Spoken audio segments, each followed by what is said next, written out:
de 600 millones. Hay más de 600 millones de casos reportados y 6 millones de muertes a nivel mundial. Se caracteriza por cuadro viral de fiebre, cefalea, mialgias, fatiga, tos, disnea, ageusia y anosmia, diarrea y, en casos más severos, neumonía, hasta falla multisistémica y muerte.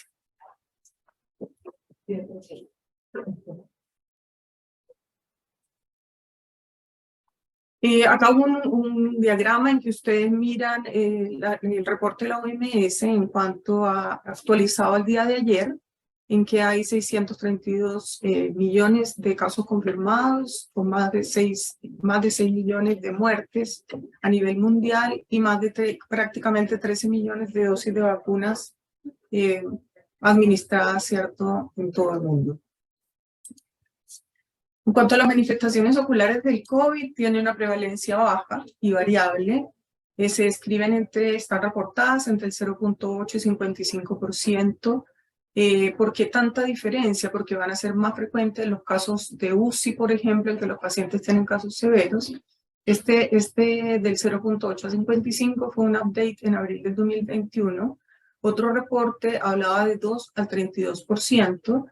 Y con un promedio del 11.4%, que fue un reporte de Estados Unidos en abril del 2022. Hay una mayor incidencia de los COVID moderados a severos. Hay la conjuntivitis folicular, es la manifestación ocular más frecuente. Tiene un amplio rango de reporte en la literatura, que va entre el 0.8 y el 31.6%. En la primera manifestación, la conjuntivitis folicular, en el 4.6% de los casos, es autolimitada y el tratamiento es simplemente sintomático. Acá, uno de los primeros reportes, pues es como una revisión que se hizo de la conjuntivitis, similar al adenovirus, ¿cierto?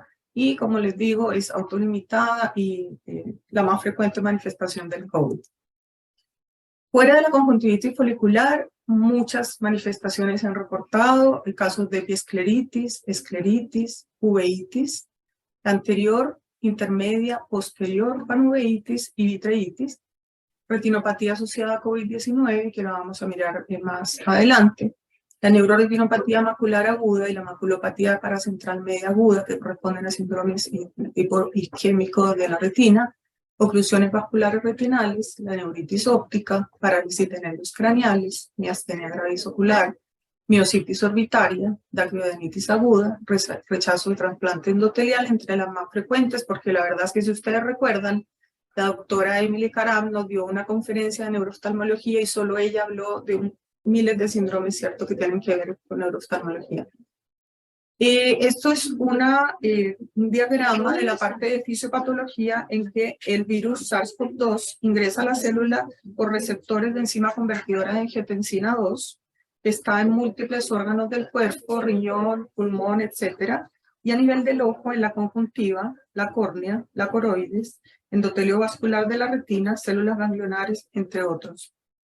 Se induce una piroptosis, que es una muerte celular en alta inflamación, y se produce una liberación de citoquinas proinflamatorias, como la interleuquina 1 beta, interleuquina 6 y el factor de necrosis tumoral alfa, constituyendo la tormenta de citoquinas.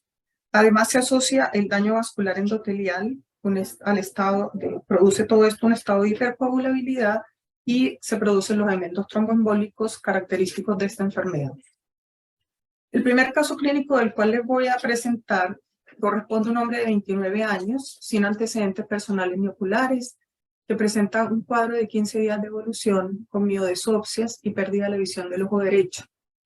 15 días antes, este paciente presentó un cuadro febril con malestar general, anosmia y ageusia, y se hizo un diagnóstico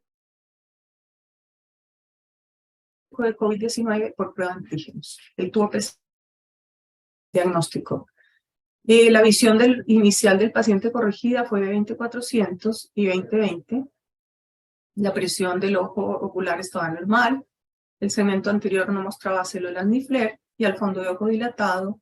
En el ojo derecho había hemorragia vítrea, vasculitis severa, hemorragias en mancha y en llamas generalizadas.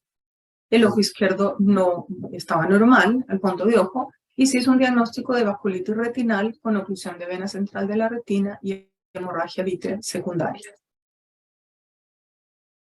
Los exámenes de este paciente, tuvimos exámenes dentro de límites normales, la tuberculina fue de 2 milímetros, BRL y FTA es para sífilis negativo, serología de IgG y IgM para toxoplasma y citomegalovirus negativos, VIH negativo, hemograma dentro de límites normales, creatinina de 1.07, glicemia de 118, factor reumatoideo negativo, calcio sérico y en orina 24 horas dentro de límites normales, ANAS, ENAS, anticoagulante lúpico, anticardiolipinas, ANCA, CIP negativos, el HLA-B27 negativo y la función hepática normal, con uroanálisis normal y un TAC de tórax también normal que nos ayuda a descartar tanto tuberculosis como sarcoidosis.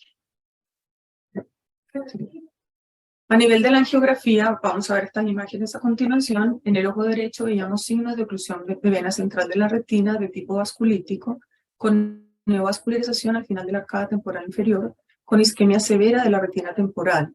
El ojo izquierdo se encontraba normal y se descartaron otras causas infecciosas y autoinmunes de vasculitis oclusiva con los exámenes anteriores y la mediación de medicina interna, y llegamos entonces a un diagnóstico probable de retinopatía asociada a COVID-19. En estas fotos, a nivel de la imagen superior, vemos una hemorragia vítrea inferior. Sí, el anterior. Imagen anterior.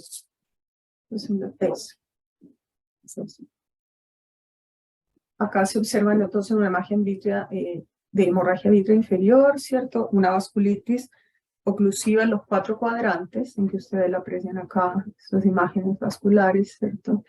Están con doble carrilera, inflamación, y hemorragias en manchas generalizadas. En la angiografía inferior a la izquierda, la imagen B, muestra neovaso hacia el inferior de la arcada temporal inferior con gran zona de isquemia de la retina temporal, y también la vasculitis, pues en las 2 imágenes inferiores se ve en los 4 cuadrantes. Y acá la fuga de la imagen del neovaso.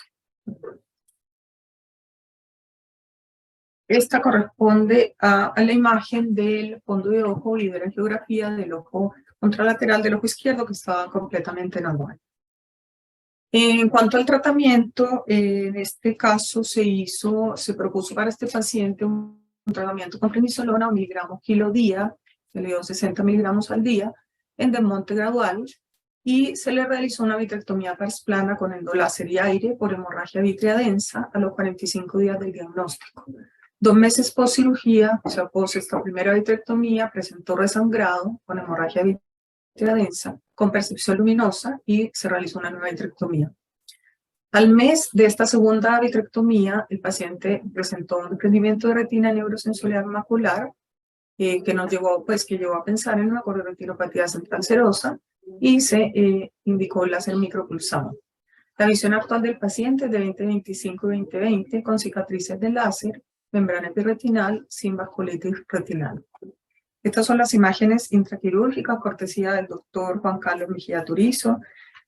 Durante la vitrectomía posterior del ojo derecho, entonces vemos una zona de vasculitis severa, que son todas estas imágenes vasculares blanquecinas que vemos acá. Esto es una zona de vasculitis severa con hemorragias adyacentes. Acá el OCT macular del ojo derecho muestra el desprendimiento de retina neurosensorial a nivel macular, con compromiso central, y que nos llevó al diagnóstico de corioretinopatía central serosa. Las imágenes de la fotografía post-tratamiento con las cicatrices de láser, y ya no pues entonces ya no tenemos la vasculitis activa. Esta es la imagen del OCT post-láser micropulsado, en que muestra la resolución del desprendimiento de retina neurosensorial macular, y muestra ya una imagen de membrana epirretinal, está acá, y cierto edema macular difuso. Próximo. La retinopatía por COVID-19, entonces, hay reportes de casos de una prevalencia con un promedio entre 12 al 33%, recordando que los casos más severos de COVID van a tener un porcentaje mayor, hasta el 38%.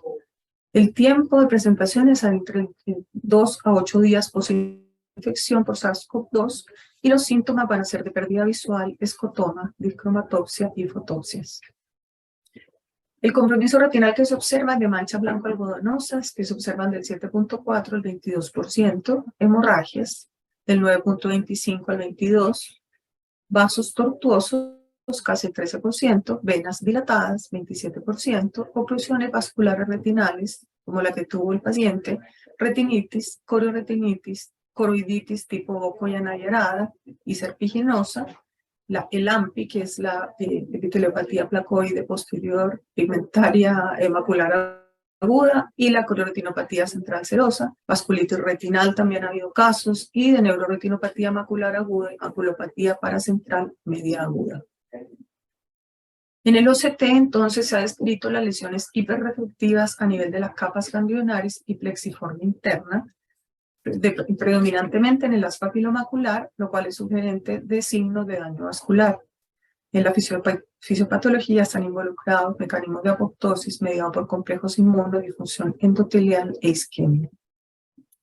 Este es el caso de un paciente que cursó con una retinopatía asociada a COVID, de los muchos, digamos, reportados. Tal vez este fue uno de los primeros, en octubre del 2020, en que se aprecia una lesión blanquecina sutil acá intrarretinal, ¿cierto?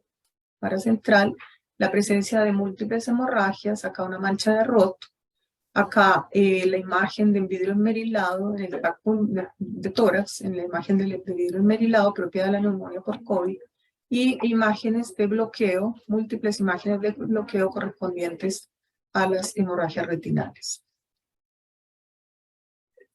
En este otro imagen vemos un reporte de los hallazgos que tenían los pacientes que eran remitidos a unidad de cuidados intensivos.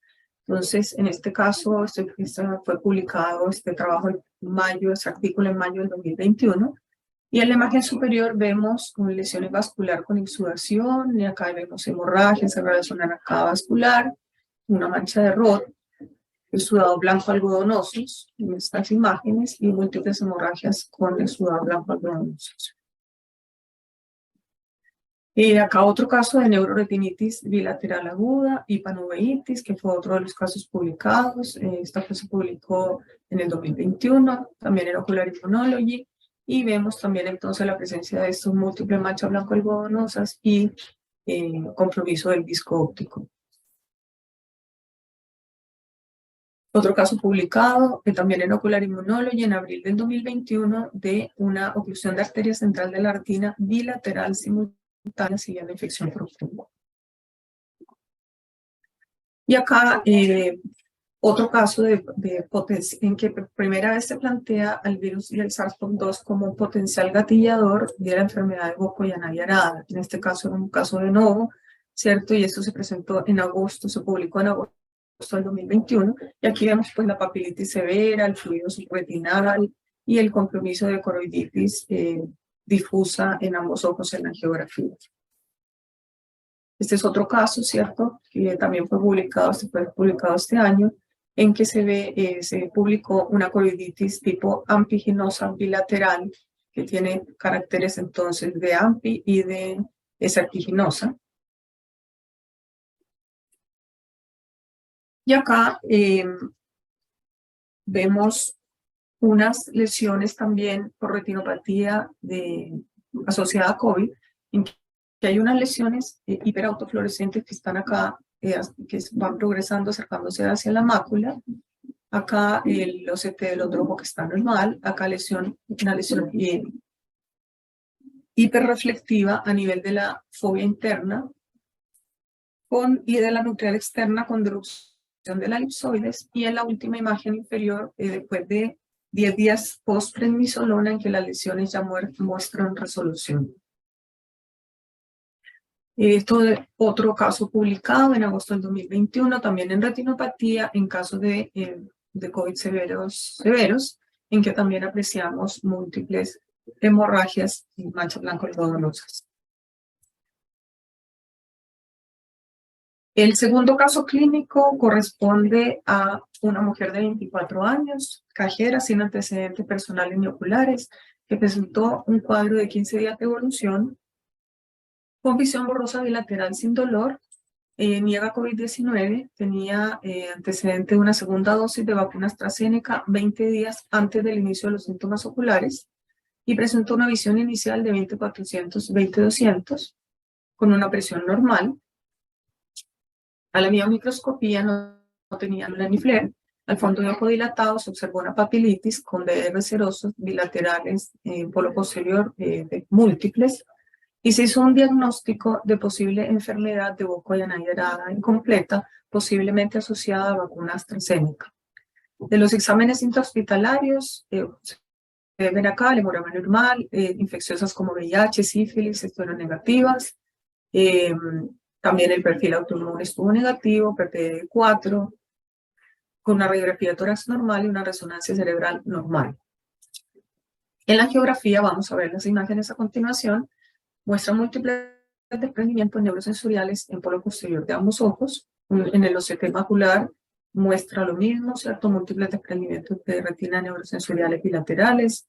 Y en el tratamiento que se propuso para esta paciente fue de pulsos de metilprednisolona de 500 miligramos al día por 3 días y luego seguir con esquema de prednisolona oral a 50 miligramos diarios en desmonte gradual. Ella inició metotrexato oral con dosis de 10 miligramos semanal a los 15 días de haber iniciado el tratamiento. La agudeza visual actual fue de 20/20 a ambos ojos y sin células ni desprendimientos de retina. Estas son las imágenes de angiografía inicial en que muestran los múltiples desprendimientos de retina, que las fotos se ven muy bonitas, y el pinpoint coroideo de la choroiditis multifocal. Ojo izquierdo, la misma situación, acá todavía se ve más claro los múltiples desprendimientos de retina que se aprecian como unas bolsas aquí en el polo posterior, y también el pinpoint coroideo, ¿cierto?, inicial en la angiografía. A nivel del OCT vemos los múltiples desprendimientos de retina enorme, el central y varios otros desprendimientos de retina neurosensoriales. Y acá el control del OCT al mes de la terapia, en que ya vemos resolución de los desprendimientos de retina.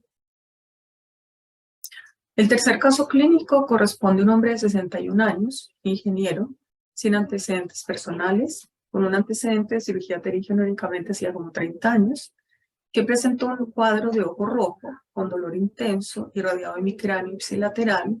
Este fue el primer episodio que él tenía, 2 días post segunda dosis de vacuna Pfizer. Consultó por urgencias, inicialmente se diagnosticó episcleritis, fue tratado con AINE tópico y sistémico, por lo cual el paciente no mejoró. Al control del mes, encontraron células de cámara anterior y plantearon el diagnóstico de uveitis anterior bilateral, tratado con prednisolona tópica y oral, a dosis de 15 miligramos al día, con lo cual tampoco mejoró. Los exámenes clínicos de este paciente mostraban un hemograma normal, unos reactantes de fase aguda ligeramente elevados, una creatinina de 1.06, una tuberculina de 0, HLA-27 negativo, el perfil inmune con factor reumatoideo, ANAS, ENAS y ANCAS, CIP negativos, infecciosas como VIH y sífilis también negativos, calcio sérico, calcio de 24 horas dentro de límites normales, con una radiografía de tórax normal. Remiten a este paciente a los 6 meses de evolución con la persistencia del dolor y del ojo rojo, que ustedes vieron que tenía unas mejorías muy parciales, pero el paciente había persistido sintomático, con visión de 20/20/20/30, con presión normal. A la biomicroscopía en el ojo derecho no había escleritis, habían células de paz 0.5. En el ojo izquierdo se apreciaba un área de escleritis anterior difusa, nasal, no necrotizante, con células de +1, con presión normal y fondo de ojo dilatado también normal. Se hizo entonces un diagnóstico de uveitis anterior no granulomatosa bilateral y escleritis anterior difusa no necrotizante del ojo izquierdo, posiblemente asociada a vacuna Pfizer. El tratamiento que se planteó para él fue un ciclo de prednisolona oral, iniciando en 60 miligramos al día, con desmonte lento, porque ya lo habían intentado tratar con prednisolona, obviamente a dosis muy subterapéuticas, y se inició metotrexate 20 miligramos semanal, con lo cual el paciente logró, después de prácticamente 3 meses, tener un control y la visión actual es de 20/20, 20/25, presión normal y actualmente está sin escleritis ni células en ambos ojos. Vean el área de escleritis tan manifiesta, ¿cierto? Que esto pasaba cuando yo le echaba la epinefrina, ¿cierto? No había cambio mayor, o sea, persistía el área de escleritis y esa era la razón por la cual él persistía con tanto dolor y un dolor tan intenso. Esto es ya la foto más actual que tenemos. Ya solamente vemos vasos tortuosos y algo dilatados, esa es la vista superior. Y esto es después de la fenilefrina, en que ustedes ven que persisten vasos, pero ya el paciente no tiene área de escleritis y ya no tiene el síntoma del dolor. En cuanto a los efectos adversos de la vacuna del COVID-19, se ha reportado una asociación entre vacunas en general y uveitis. La mayoría son de tipo anterior, leve y autolimitada. Hay una incidencia general, entonces, de las uveitis inducidas por vacunas de 8 a 13 casos por 100.000 personas al año. Y era de esperar que con 13 billones de dosis de vacunas, en realidad esto cada vez pudiera tener una mayor presentación, ¿cierto? Porque recuerden que llevamos 13 billones de vacunas a nivel mundial. Por vacuna de hepatitis B es lo más reportado, el 40%, papilomavirus el 15%, influenza el 10%, BCG el 7%, papera rubiola sarampión, varicela zoster el 5%, también hepatitis A. Y la uveitis posterior se presenta de forma menos frecuente, en forma de puntos blancos evanescentes, en forma de AMPI o tipo Boco-Yanay-Arada. Las complicaciones vasculares retinales son raras, se ven por hepatitis B, por influenza, fiebre amarilla y meningitis, y desmielinizantes como neuritis óptica y esclerosis múltiple. El tiempo promedio de reacción adversa a la vacuna es de 8 días, yendo desde reporte desde 1 a 42 días. Dentro de los efectos adversos de la vacuna por COVID, vamos a ver que hay algunos, yo diría que muchos muy similares a lo que vemos por el mismo COVID. Neuropatía óptica, reactivación de queratitis herpética, reactivación de varicela zoster como necrosis retinal aguda. Y esto ya también lo hemos visto y configura pues un cuadro grave, ¿cierto? Muy, muy, muy delicado y me parece importante que todos tengamos en este momento el conocimiento de saber de que esto se puede asociar. La neuroretinopatía macular aguda, la maculopatía paracentral media aguda, cororetinopatía central serosa, epiescleritis, escleritis anterior o posterior, uveitis anterior, que es la predominante, la más relacionada, sobre todo en casos de reactivaciones en pacientes que han tenido uveitis previas. Además, se pueden apreciar uveitis posteriores y panuveitis. Las coroiditis pueden ser de tipo multifocal, tipo síndrome de puntos blancos múltiples evanescentes, tipo AMPI, y Boco y analizaradas, tanto en reactivación como casos de novo, como fue el caso que ustedes les presenté ahora. El paciente es un caso de novo.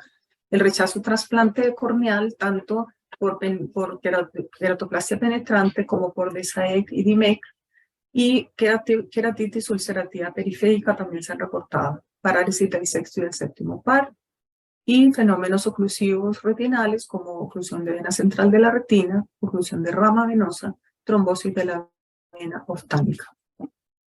En términos generales, hay muy baja incidencia para los 13 casi millones de dosis de vacunas a nivel mundial. Es más frecuente con la vacuna Pfizer, AstraZeneca y Moderna. No se puede, en especial Pfizer y AstraZeneca son las que más están reportadas. No se puede establecer causalidad, y eso es algo importante, por el número limitado de reportes, pero hay una clara relación temporal y ausencia de otras causas. Y esto hace parte de un algoritmo de Naranjo, del cual vamos a hablar enseguida, para poder ver realmente qué factibilidad tiene este causa-efecto. Los mecanismos planteados para uveitis relacionada a vacunas son la infección directa por cepa bioatenuada, la uveitis inducida por aditivos como el aluminio y el mimetismo molecular entre la vacuna y estructuras oculares. Esta fue la editorial del mes pasado, publicada en el Ocular Immunology and Inflammation, en que me pareció muy interesante que ellos, frente a este reporte tan creciente, tan permanente, digamos, de reacciones adversas por las vacunas oculares, digamos, se pregunten, ¿hay una coincidencia, una correlación o hay una causalidad? Entonces, para eso, ellos digamos, nos ponen en alerta de tratar de evidenciar esa relación, y una de las cosas con la cual la podemos hacer es con el algoritmo de Naranjo. Esto mide, digamos, la relación de causalidad entre la aplicación de un agente, gotas, medicamento o vacuna en este caso, y la reacción adversa. El algoritmo de Naranjo tiene un puntaje de 0 a 13, siendo el 0 dudoso, 1 a 4 posible, 5 a 8 probable, 9 a 13 definitivo. Yo calculé el algoritmo, que enseguida lo vamos a ver en una tabla, para los pacientes que yo presenté hoy, y ellos tienen un puntaje de 6, o sea que son casos probables para la asociación con COVID-19. Y siempre hay que recordar que hay que ponerlo como probable, porque no tenemos forma realmente de mostrar absoluta causalidad. ¿Qué vamos a evaluar en este algoritmo de Naranjo? Muchas cosas. Muy importante saber si hay reportes previos definitivos para esa asociación, si hay asociación temporal, que esto tiene un puntaje de 2, es uno de los capítulos más importantes, la asociación temporal entre el agente y la reacción adversa. La reacción revierte al descontinuar el agente, la reacción recurre al readministrar el agente. Este es otro punto importante que también le dan un puntaje de +2. Y yo tengo otra paciente con boca llanayerada, secundario a los 10 días de aplicar la vacuna Pfizer. Y esta paciente a los 6 meses de la evolución volvió a tener una nueva dosis de vacuna y volvió a tener pérdida visual con metamorfopsia y edema macular en el OCT. O sea que, francamente, eso es algo que es muy sugerente de que haya asociación. Se descartaron otras causas, otro punto muy importante, que también da un puntaje de 2, y también evaluar si disminuye o aumenta la severidad de la reacción al modificar la dosis del agente. Obviamente con la vacuna pues esto no es posible. Y los agentes de mecanismos de acción también aparecen cuando si hay agentes de mecanismos de acción parecido, también generan reacción parecida en el ojo. Este es el algoritmo de Naranjo, y ahí pueden ver, ¿cierto?, que es importante que haya la asociación primero temporal, que recurra a la nueva aplicación y que se hayan descartado las otras causas posibles para explicar la reacción adversa. En cuanto a las conclusiones, el COVID-19 lo interpreto como un gatillante inmunológico en un huésped susceptible. No se puede establecer causalidad entre vacuna y reacción adversa por el número limitado de reportes, pero hay una relación temporal clara y ausencia de otras causas. El riesgo bajo de las complicaciones por vacuna obviamente es sobrepasado ampliamente por el impacto de la vacuna en reducir muerte y mortalidad por COVID, o sea que es muy importante seguir con el esquema de vacunación. Y hay que considerar el COVID-19 dentro de los diagnósticos diferenciales de enfermedad ocular vascular e inflamatoria. Muchísimas gracias. Abro entonces discusión, y me gustaría, si hay alguno de los retinólogos que nos puede contar su experiencia con respecto a lo que ha sido, no solamente los retinólogos, yo pienso que todos de alguna manera hemos podido ver casos, ¿cierto?, de inflamación ocular o compromiso vascular. Entonces quisiera que si hay alguien que quisiera pues compartirnos con su experiencia o preguntas, comentarios. Hola, Claudia. Hola, Cata, ¿cómo estás? Muy bien. Primero, pues felicitarte, siempre una conferencia muy completa y muy clara y muy práctica. Pues hablábamos ayer, yo tuve solamente un caso que fue más bien de neurooftalmología, fue una parálisis de par craneal, pues que remití, pero que venía de otra persona, digamos, venía ya de haber hecho varias consultas en que no le habían detectado como nada, esta persona había tenido un COVID que ni siquiera había sido complejo, pero estaba el antecedente.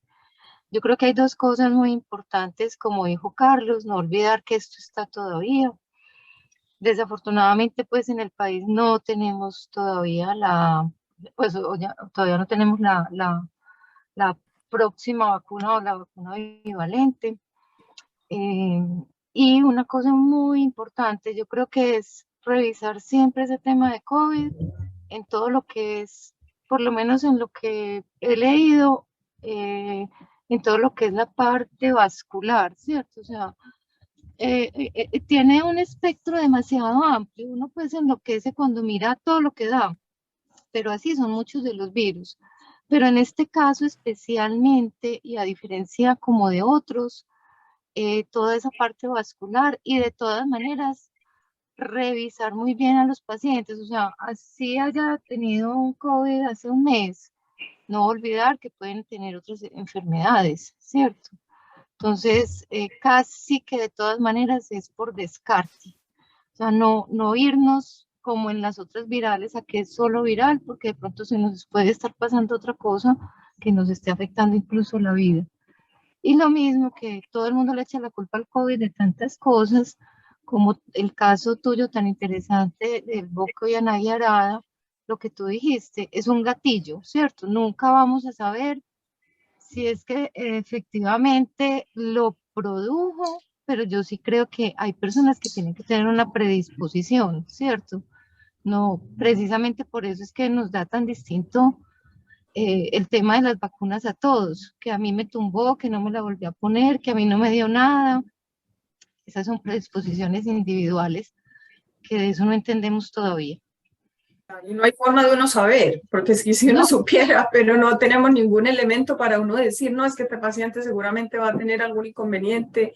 Entonces, sí, muy claro de que hay que descartar siempre otras causas, recordar de que esto ya es cuando ya todas las autoinmunes y las infecciosas quedaron de lado, pensar en sí. COVID, tener en cuenta la relación temporal, tener el esquema de las vacunas, porque yo cometí un error, por ejemplo, con una paciente y que tuve una retinitis que solamente indagué la última vacuna COVID y ella había tenido previas, ¿cierto? Y en esas previas fue que se manifestó, hubo dos Pfizer separadas como por 20 días y en ese intertanto fue que ella hizo la neuroretinitis. Entonces el neurooftalmólogo planteó la posibilidad y completamente de acuerdo. O sea, después de haber descartado absolutamente todo, llegamos a la conclusión que lo más probable es que fuera asociada a la vacuna COVID. En eso que acabas de decir, yo por ejemplo tengo una paciente que he tratado a la familia pues de 20 años y ella se vacunó para el zóster con la vacuna que hay acá en Colombia y terminó con una epilepsia. Y se le hicieron todos los exámenes, incluso pues mandando estudios pues afuera, al extranjero, y terminó con que esa era la conclusión. Y leyendo sobre la vacuna, efectivamente esa vacuna puede tener ese efecto secundario, la que se pone uno aquí. Entonces, muy complicado pues eso, y uno siempre revisar, pues qué pena ser tan repetitiva, y además ya lo habías dicho tú, todo es un descarte.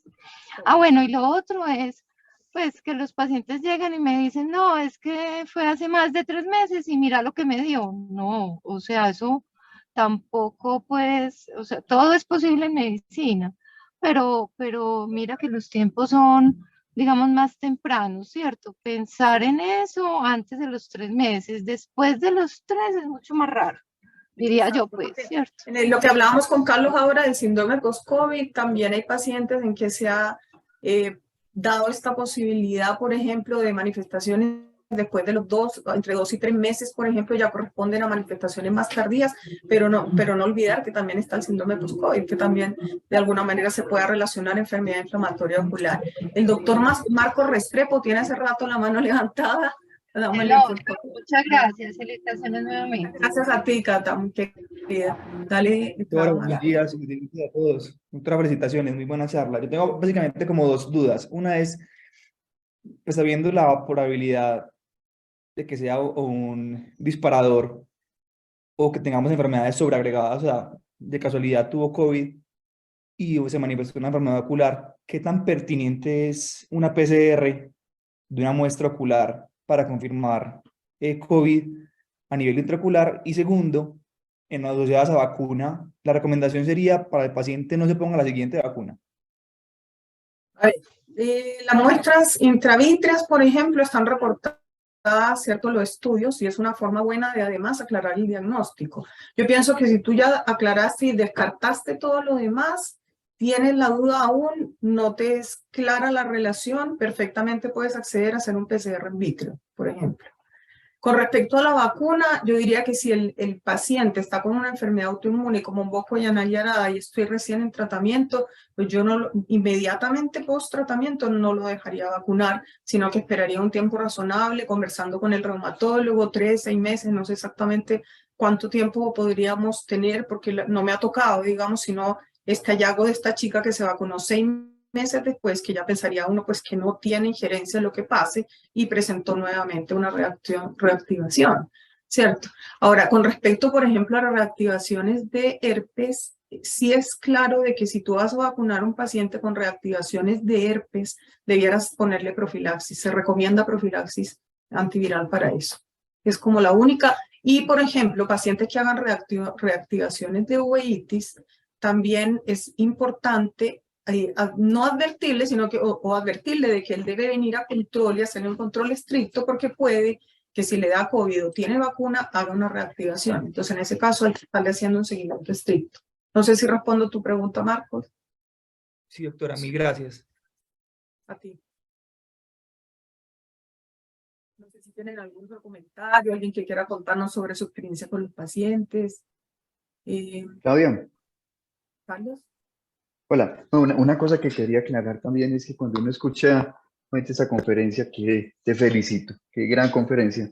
Hay que tener cuidado con algo y es que puede salir alguien asustado en ponerse la vacuna de COVID. Los casos reportados son muy bajitos con relación a al beneficio que se tiene por la vacuna. Igual pasa con lo que decía Cata con la del herpes. Yo me puse la del herpes y el problema fue que con el ministerio un problema porque la idea era hacer la campaña nacional de vacunación de herpes guiado por la Sociedad Colombiana de Oftalmología, porque sabemos que es la principal causa de queratoplastia en adultos mayores de 60. Entonces, y de suicidio inclusive, tenemos Zostavax, todavía no ha llegado el Shingrix, teóricamente llega el año entrante a finales, pero es que nos vacunemos todos, o sea, la vacuna no hay que tenerle miedo porque es peor la enfermedad en ese sentido. Carlos, Y hay que, sí, Cata. qué pena, pero es que el Zostavax está suspendido en Estados Unidos hace más de 10 años por efectos No, secundarios. presidente, Entonces por eso yo viene el sí, Shingrix. o sea, estoy completamente de acuerdo contigo. Yo me fui a vacunar a Estados Unidos ya de susto porque ya he tenido varios compañeros y amigos de mi edad, pues sobre todo nosotros que estamos en esta edad. A mí me parece una irresponsabilidad del ministerio. De hecho, pues se demoró, o sea, a España apenas llegó el año pasado el Shingrix, pero yo en Llega el este año momento entrante acá, a mis sí. pacientes no les estoy recomendando que se pongan el Zostavax, pues porque No, ahí no, es sí el hay un Shingrix. riesgo, Es el o sea, Shingrix, una sí. cosa que ya, porque es que ella es virus atenuado, ¿cierto? Entonces a mí Así ahí es. sí me preocupa, o sea, yo estoy de acuerdo, yo tengo todas las vacunas que me digan que me ponga, yo me las pongo, o sea, yo creo que eso es muy importante y a mis pacientes les digo eso, pero con la del herpes, con la de acá, sí les digo que no, así. Correcto, no, es con el Shingrix, la idea es esa. Presidente, la campaña es con Shingrix, pero desafortunadamente COVID retrasó todo aquí en Colombia. Eso es lógico. Se le metió toda la batería a este asunto del COVID y por eso se retrasó acá. No ha llegado, llega el año entrante. Parece que en noviembre llega. Ojalá. Sí, pero definitivamente hay que vacunarse. Sí, claro, no. Y ese fue el mensaje al final, o sea, son muy bajas las Muy complicaciones, bajas. ¿cierto? Muy bajas frente a lo que ha significado el impacto de la mortalidad pues, de las vacunas, ¿cierto? Sin duda hay que seguirse vacunando. Pero hay que tener ciertas precauciones en pacientes que reactivan y tengan antecedentes de uveitis o pacientes que tengan herpes, por ejemplo, que es lo otro. Y aquí Sara Mesa nuevamente pregunta lo mismo prácticamente que Marcos en el sentido de la recomendación para vacunas futuras.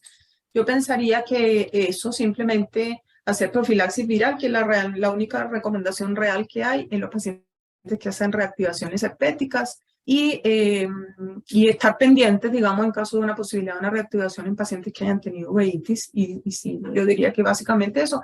Ahora, los esquemas de vacunación deben seguir, ¿no? Pues, o sea, eso es claro, digamos, de que no de ninguna manera se presentó el tema como para que la gente salga asustada y no se vacune, sí, esa es la idea, sí.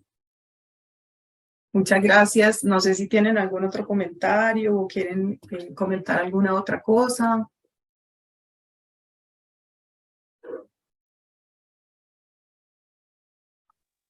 Excelente conferencia, Claudia. Gracias, Carlos. Lo esperamos en la última reunión de la próxima semana. También jueves, de la doctora Sandra García nos va a ilustrar sobre el manejo del edema macular uveítico, así que bienvenidos todos también. Muchísimas gracias. Muchas gracias a todos. Yo aprovecho para recordarles que al correo les llega ahorita el link para evaluar la conferencia. Recuerden que después de evaluar la conferencia les llega el certificado de asistencia. Nuevamente, doctora, muchísimas gracias. Gracias a ustedes. Muchísimas gracias a todos por la participación.